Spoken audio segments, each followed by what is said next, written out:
May it please the Court, my name is Catherine Wanamaker, and I'm here for the appellant, South Carolina Coastal Conservation League. This case concerns two authorizations issued by the Corps of Engineers for the creation of a saltwater mitigation bank on property owned by South Coast Management Group in the lower Savannah River estuary. The Corps has arbitrarily approved this project in violation of its own regulations by calling it a restoration when in fact it is the conversion of 485 acres of freshwater wetlands that are extremely rare, very productive, that other districts of the Corps have worked for years to preserve. Unfortunately, in district court, the case was dismissed as moot based on one argument only made by South Coast, and that is that some saltwater intrusion had happened at the site, and thus our case was moot because the harm we allege, the only harm we allege, saltwater intrusion, had already occurred.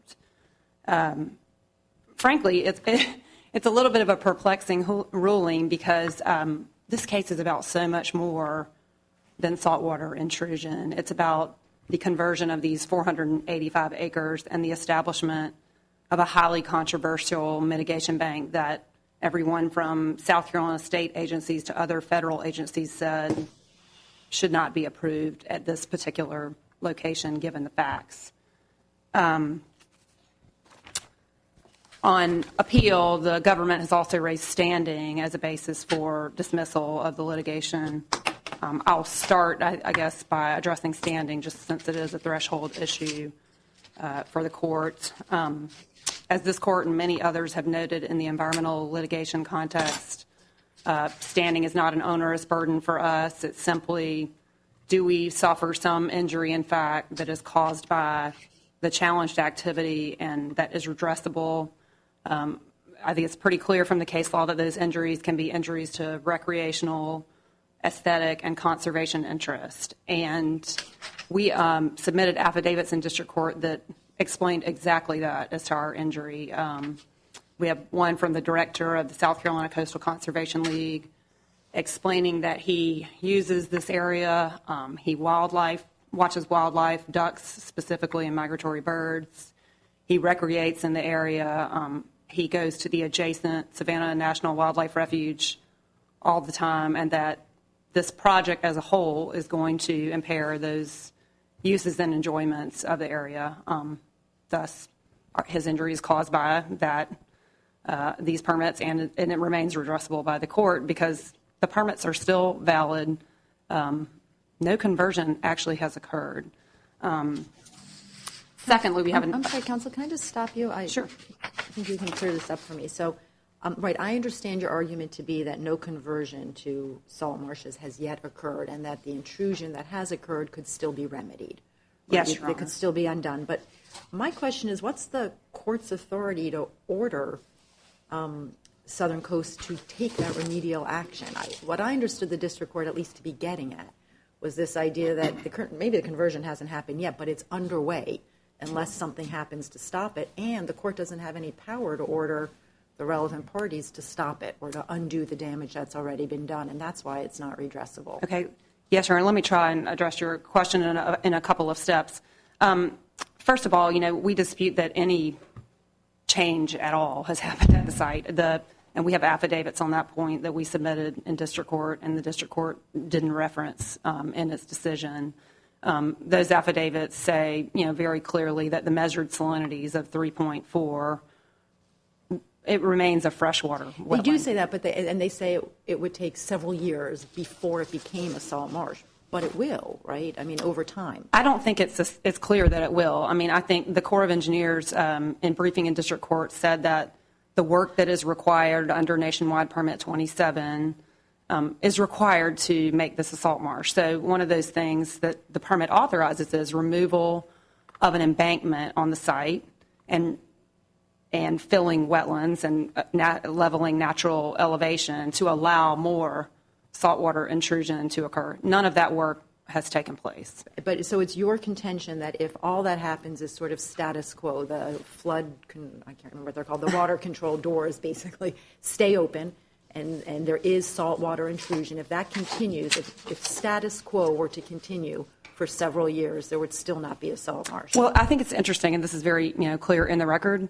What South Coast says is since 2011, they've been opening those water control structures and allowing water from the river to come in, and no conversion has happened yet. So, our position is that this conversion may or may not work anyway. It's certainly not clear that it is going to happen anyway.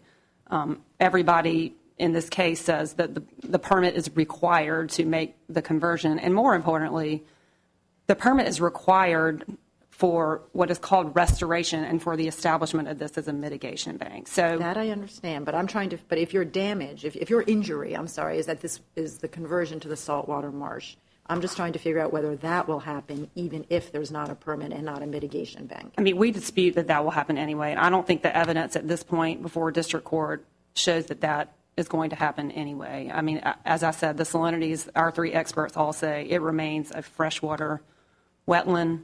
But if those doors stay open, it won't become more saline over time? I think there's, this is a very unnatural and very complicated factual system. What is happening, as you may have garnered from reading the briefs, is that salt water is intruding further up the Savannah River because of harbor deepening. At the same time, however, there are 3 dams upstream that are releasing large amounts of fresh water. When the salinity was actually tested about a year ago, there had been a significant amount of releases, we think, from those dams, and their experts said that, and the water in the river was actually relatively fresh and not salty. So I think it's certainly a question of fact as to whether this is going to happen anyway, and our experts disputed it. The other thing that I think addresses your point to some extent is that it could easily still be managed as a freshwater wetland. I mean, there's no question about that. But there's no legal obligation to manage it that way. There's no that a court could enforce. That's the redressability. There's no legal obligation to manage it that way. However, the Corps' own documents, the mitigation banking approval instrument says very explicitly, it's at JA 80, that if the mitigation bank is not approved, the property owner is likely to continue to manage this as a freshwater wetland. That is enough under the case law for us to demonstrate redressability.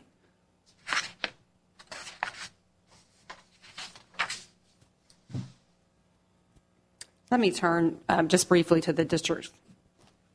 I'm sorry, Your Honor.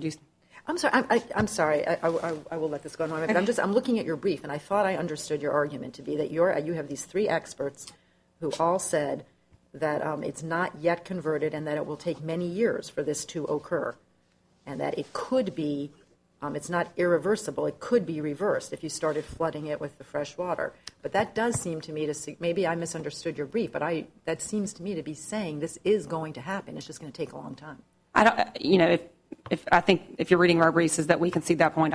We certainly didn't intend to do that. Okay. I think our position that it may or may not convert. It certainly hasn't happened at this point. Okay.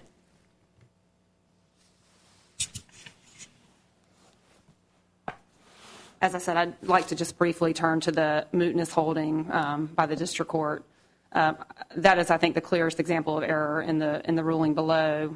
There was no question there was a factual dispute that was material on mootness. I'm sorry, Judge Hamilton, I see you have a question. Maybe I misunderstood you, but did I understand you to say that if they opened the floodgates, that would let in fresh water? It really depends on the day and what has happened within the river system. So on days when... Well, the floodgates don't face the river, do they? The floodgates...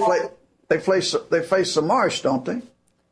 The floodgates allow river water to enter the property. But is it direct entry, or does it get into the marshes and then come in? They own, in my understanding of the site, and again, this may be a better question for South Coast Lawyer, my understanding is they own everything up to, the entry of the river.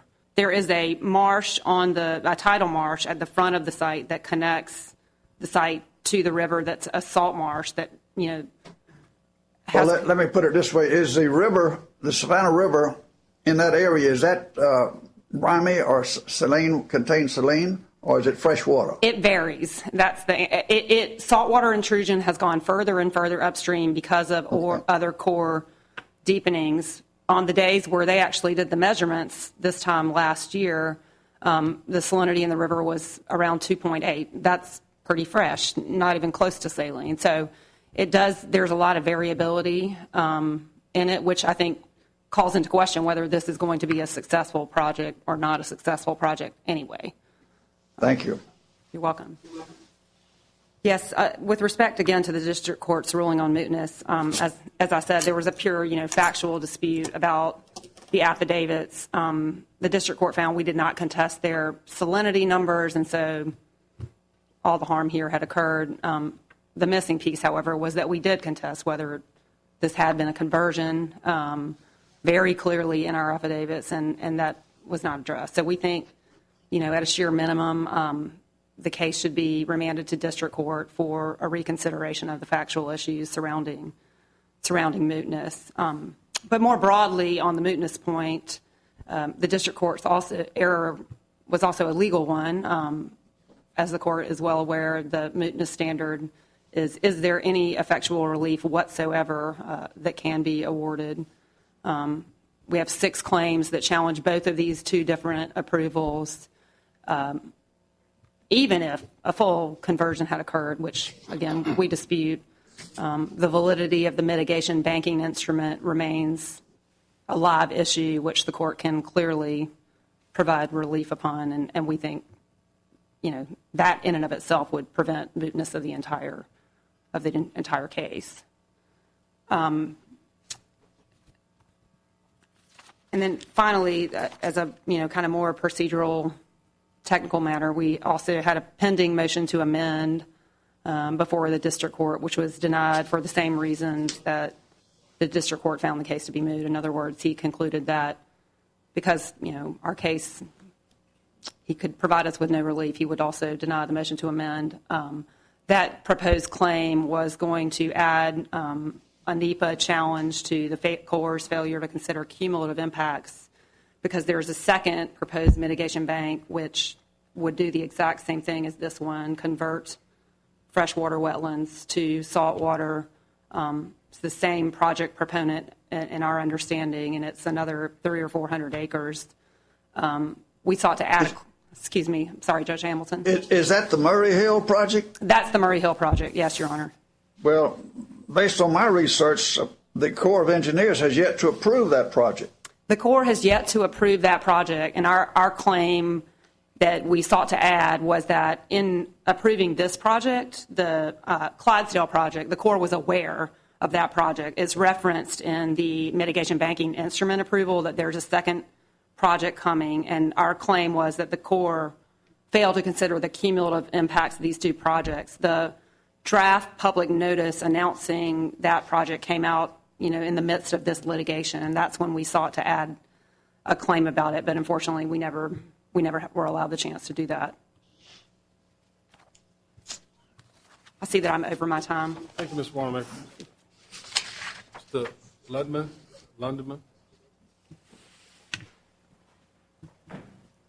Hi, good morning. May it please the Court. Robert Lundman representing the Corps and EPA. I think the easiest way to get rid of this, to affirm the district court here, is on redressability.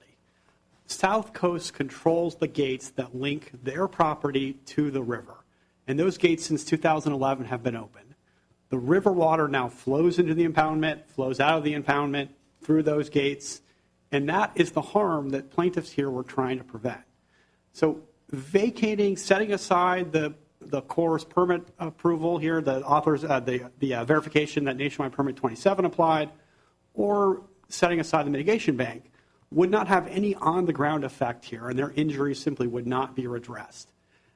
They say, well, maybe it would be, and they're right that on page 80 of the JA it says it's possible that things would stay the same, but we now have, since 2011, we have this connection between the river and the impoundment, and that's increasing the salinity of the impoundment. The salinity of the impoundment is now higher than the river water when it was measured, as opposing counsel mentioned, and the result here is just not a redressable injury. But the river water It fluctuates in salinity, doesn't it? It does. In the mitigation banking documents and the Corps' analysis explains that the impoundment is going to fluctuate as well.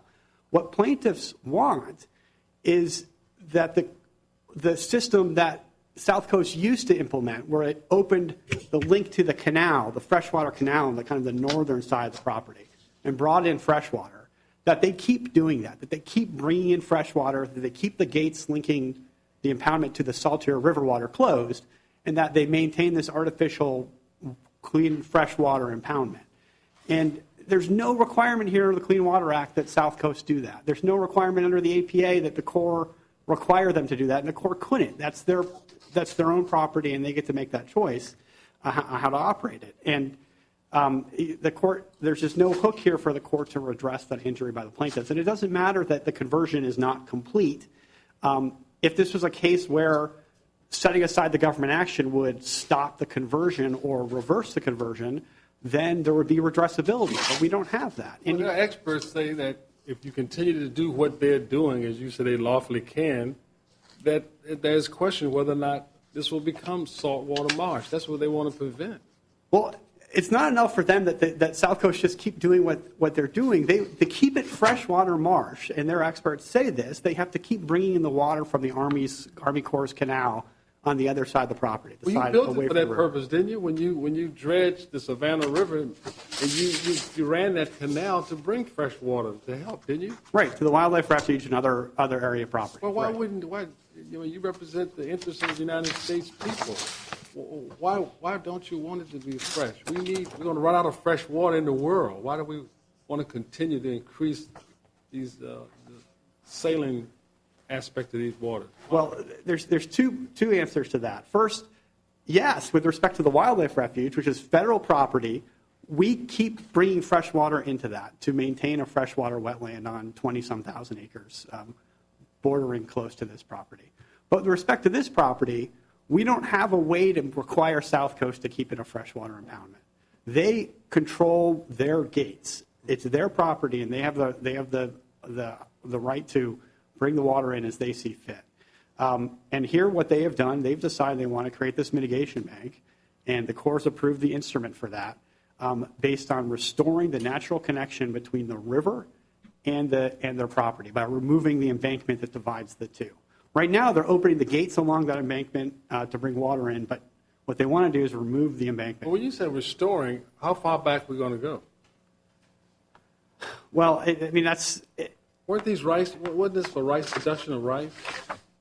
Excuse me? Was there rice production in this area? The rice production, right. So the historical... So since 1765, South Carolina has been involved in rice production down there. You know that? Right. So it has a long history of being an impoundment. And why do you lose? Well, it's a long history of impoundment, but it was fresh water for rice growth, wasn't it? Right. During the rice growing era, it was fresh water. Yeah, exactly. And so what are you restoring it to then? Well, you seem to me you got a rush to make it salty, but the restoration would make it fresh, wouldn't it? Well, there's different ways to look at the restoration here. I'm going to 1765. You got something further back than that? Well, the idea here is there's an embankment and a river and an impoundment on the other side. Right. And the restoration here is removing the embankment, linking up the river, the salt marsh along the river, with what would become salt marsh inside. And so that creates not this impoundment, embankment, artificially managed zone. And the other point I want to get to about the JA is the Joint Appendix. The Corps explains on pages 81 and 82 that we can't just expect South Coast to continue to operate its property in the way that the plaintiffs here want them to. There's no requirement for that. And so what the Corps is looking at is it better to create a natural, restore the natural elevation, restore the natural connection with the river, or to just hope that South Coast is going to continue doing what it did for a while but hasn't been doing since 2011. Let's deal with the mootness. The Yes. mootness question is this. If you allow them to do what this national permit does, it definitely will become a saltwater marsh. But they're saying by their experts that if you don't permit it, even if they continue to do what they're doing, it might not become. That in itself is an impact and and a relief for them. That's what counsel argued. Ms. Wanamaker said. She said that our experts say it may not happen. If it does, it may be a century from now, and maybe the ecological systems can adjust to man's always, never, ever ending, tinkering with with the waters, but it may not. But if you allow them to do this, it will happen. Isn't that redressable injury? That's an impact. I don't think that is redressable injury, because I think it's too speculative here that the fact that the South Coast has restored the connection to the river by opening the gates will not lead to a saline impoundment while removing the embankment would. There's no evidence in the record that the amount of flow of water differs in a way. They don't have a declaration that says, okay, sure, you've opened the gates and created this connection with the river. But that's not going to actually lead to the same amount of saline water that would enter if the embankment was removed. The reason the embankment's being removed, and the Corps' documents explain this, is in order to restore the natural elevation. It's not to allow more and more salt water in. It's to restore the natural elevation and to create a continuous salt marsh that's larger than the current one that exists. I think it's just an issue of timing, and that comes down to the sort of speculative injury that under the Lujan test to satisfy redressability, it can't be just speculative that there may be some order that could lead to some sort of relief. It doesn't sound like speculative. You just admitted, you said to create salt water marsh larger than the one that exists. Well, I think you clearly say that what you're doing is going to make it bigger and saltier. What they're saying is that, no, if we just stop your hand right now, your permitting hand, that will have an impact on what we think is in the larger interest of fresh water being in the area, because, as you know, it's moving higher and higher upriver. Right. It's already well beyond this property. The point is, it doesn't stay freshwater unless South Coast pulls fresh water out of the canal, the northern side canal, and puts it into the impoundment. Right now, there's the connection. The conversion is occurring. And they're speculating of, well, it could or could not occur at a certain time frame if the embankment was removed. It may not occur, within months or years. It may be longer than that. But that's the case with the gates open now, too. And we can't just guess and say, well, it could be longer. That's speculation. We need something likely to satisfy the redressability prong. And the flip side of it's the same issue under mootness. With respect to mootness, to have relief, to avoid having a case be moot, it has to be effective or meaningful relief. And that's the same thing that's lacking here, for the same reasons as redressability is a problem for their standing. Counsel, can I ask you, is it possible that there's an independent interest in the embankments, sort of apart from whether it's saltwater, freshwater? I thought maybe one of the plaintiffs alleged in his allegation that he enjoyed the embankments themselves for their aesthetic value. It was one of the things he liked about the area. Is it possible that there's sort of a separate injury from removal of the embankments, or do you think not? I don't think so. I did not see that in their brief. I did not see any injury that they've argued that they are injured by the act of removing the embankment and putting the embankment into depositing fill of the embankment into the existing holes and ditches alongside of it. So I don't think they've argued that. I think they've waived that argument? I think they've either waived it or they just didn't make it. Any historical matters that the Corps takes into consideration? Yeah, so the Corps, as part of the Corps process here, it analyzed the history of the area. The embankments that are there are not the original embankments from the colonial 1700 period. They're 1950s era embankments. And so there's no kind of general National Historical Preservation Act concern about removing these embankments. These are not. I know you spent some money on to remove a sloop that was found on the Clydesdale plantation. And the Corps spent some money on restoring that. So you do spend money on something that you. Sure, if it's, I mean, that's a part of the process is a review of the historical impact. And you could help with some of this fresh water in terms of helping to reduce the salinity of the river by doing things, the dam, the canal. Couldn't you? You could help with that if this permit wasn't allowed. Couldn't you help with making the river? Well, there is fresh water there in the canal. No, I didn't ask you that. Could you help Could the Corps help, like you did when you dredged the lower Savannah? You brought in the canal to bring in fresh water. Couldn't you help, or you just sort of stop yourself? Well, I think the Corps' analysis here, and we're not onto the merits of this case, but it's understanding, is that this will make the environment better.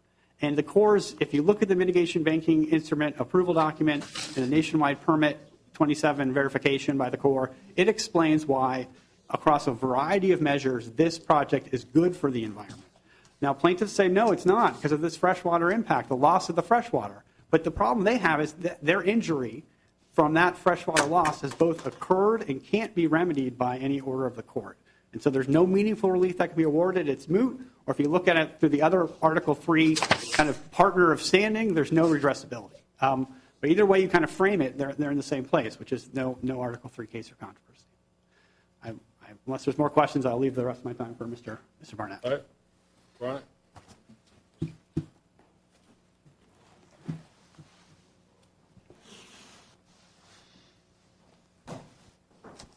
Please support. I'm Stan Barnett. I represent South Coast Mitigation Group, the owner of the property we've been talking about here. I don't want to repeat what my colleague has said. He's done a fine job. But I want to address some things that counsel for the league said that are not accurate.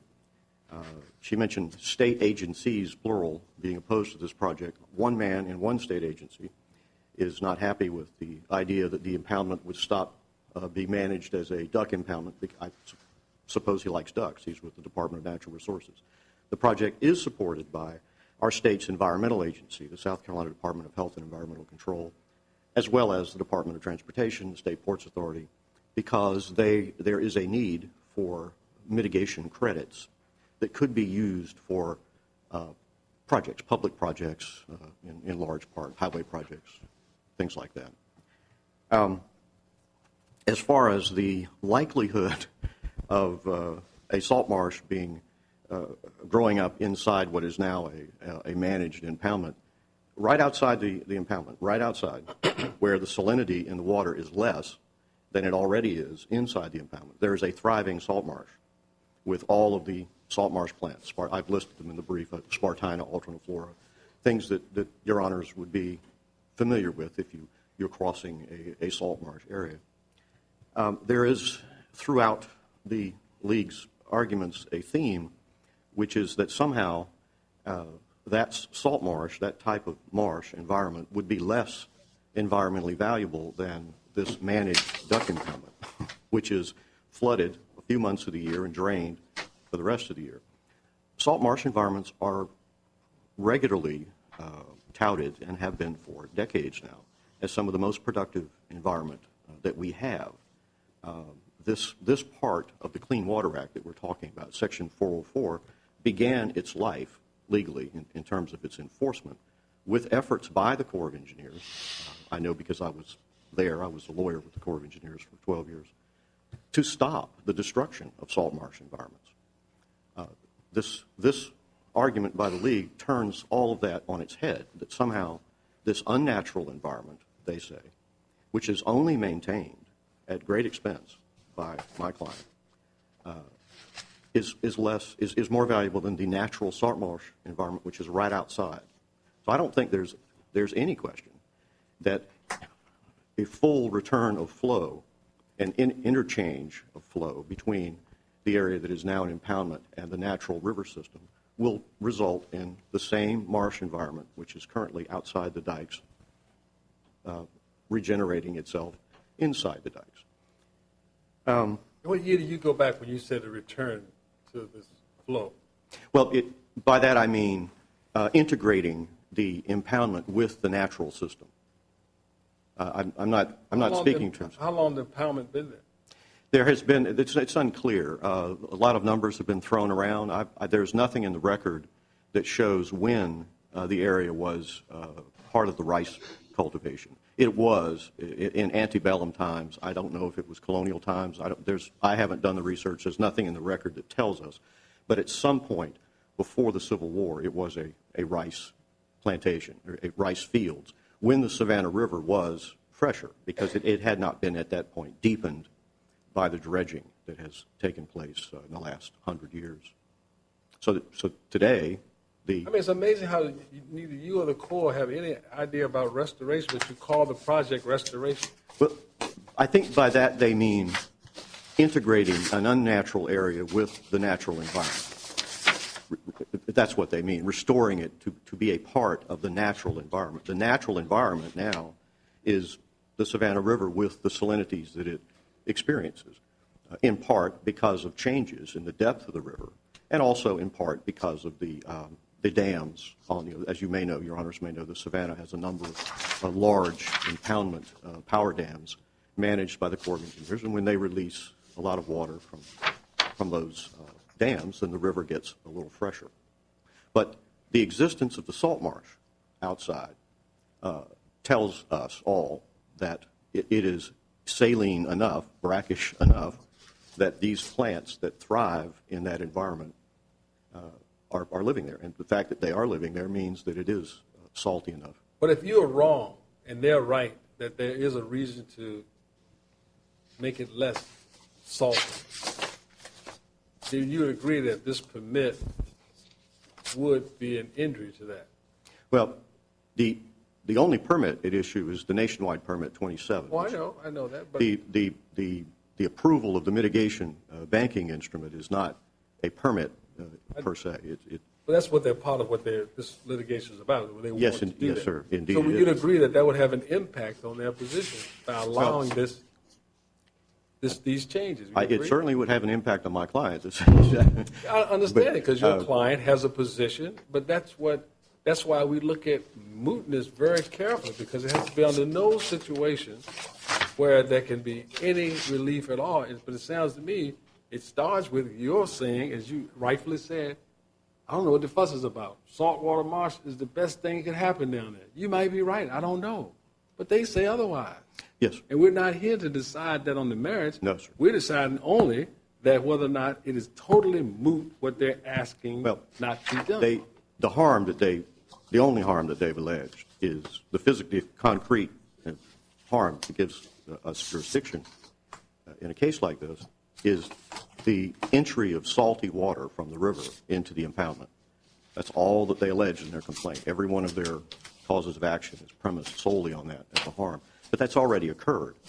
And as my colleague pointed out, the only way to undo that would be to force my client to never again let that salty water back into the impoundments and to take steps to bring in fresh water so far as long as the Corps continues to bring it into that area. It also would require my clients to continue to maintain the dikes. It's not a passive activity.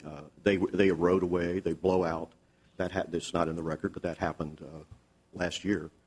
If they stopped maintaining the dikes, then eventually they would go away. And the area would gradually become part of the natural environment outside all by itself. So I don't see how the court can order, the court can do whatever it wants, but I don't see that there's authority for the court to order my client to do those things, to stop letting salt water in, to continue to maintain the dikes. The court doesn't have to order that. The court can just say that it was inappropriate for the district court at this point to say it was moot and not look fully at the experts to say Yes, sir. that doesn't require you.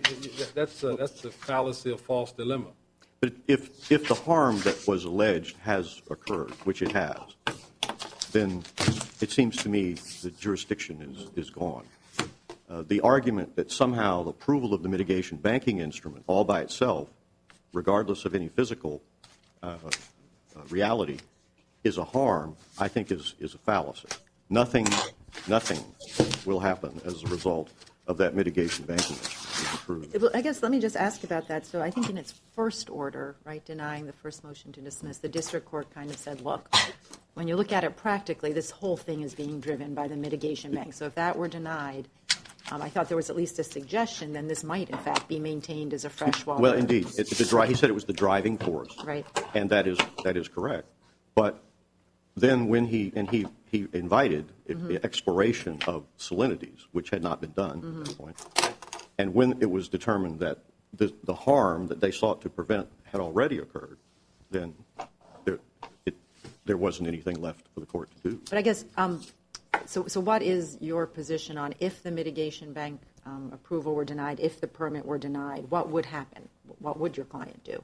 I don't know. They would continue to try to make money on the Is there property. any chance that they would return it, and I don't want to use restore because that has a different meaning, but return it to a freshwater impoundment? Well, that's what it is today. It is a less. Might they close the gates? Might they close the gates and stop having the intrusion of saltwater? That is not pragmatic for them. The affidavit of Mr. Brown, I think his first affidavit, talks about that they had discovered that it was too difficult for them to make use of the Corps' system, and that's why they stopped doing it.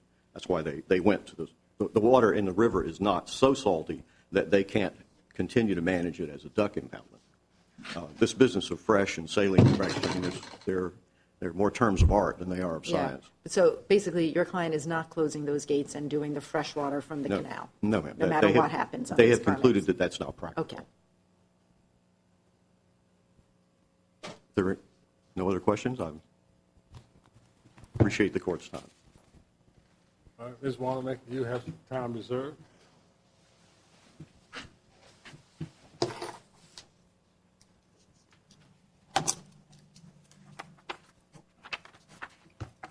Your Honors, I think, it is important to note we are just here on mootness of standing, as you noted, Judge Gregory, at this point. And really, this case it's all about the mitigation bank. The Corps' document approving that bank said, quote, if the proposed mitigation bank is not approved, the freshwater impoundment on the project site would probably continue to be managed for private recreational purposes.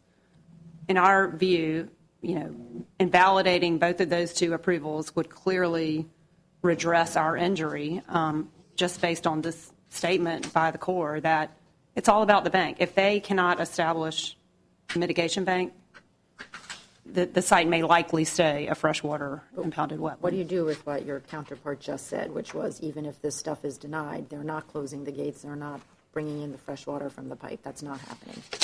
Your Honor, I don't think that is in the record.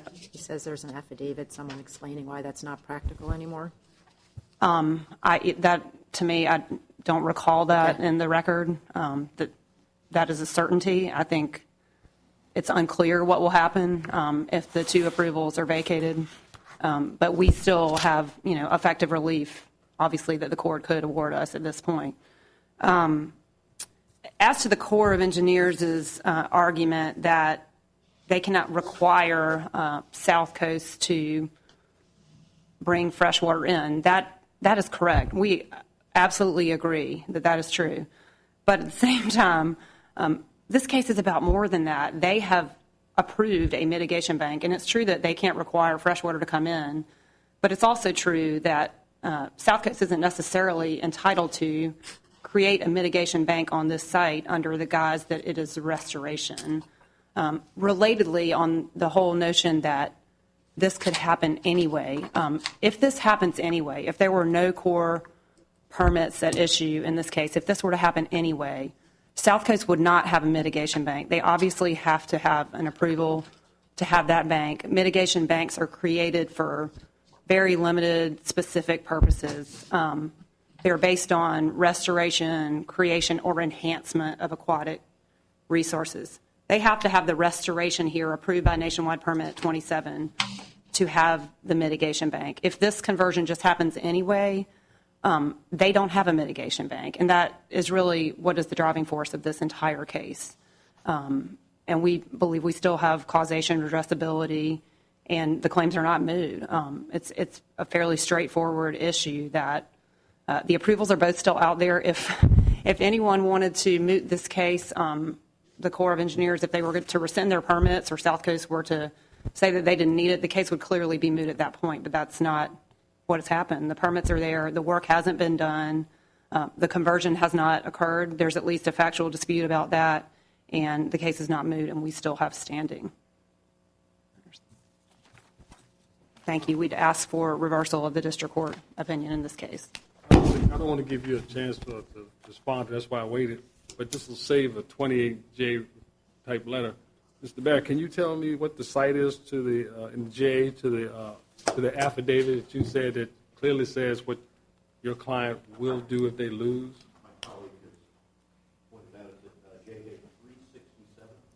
Thank you. All right. All right. Thank you, counsel. We're going to ask the court, the deputy clerk, to adjourn the court for the end of the session, and then we'll come down and greet counsel.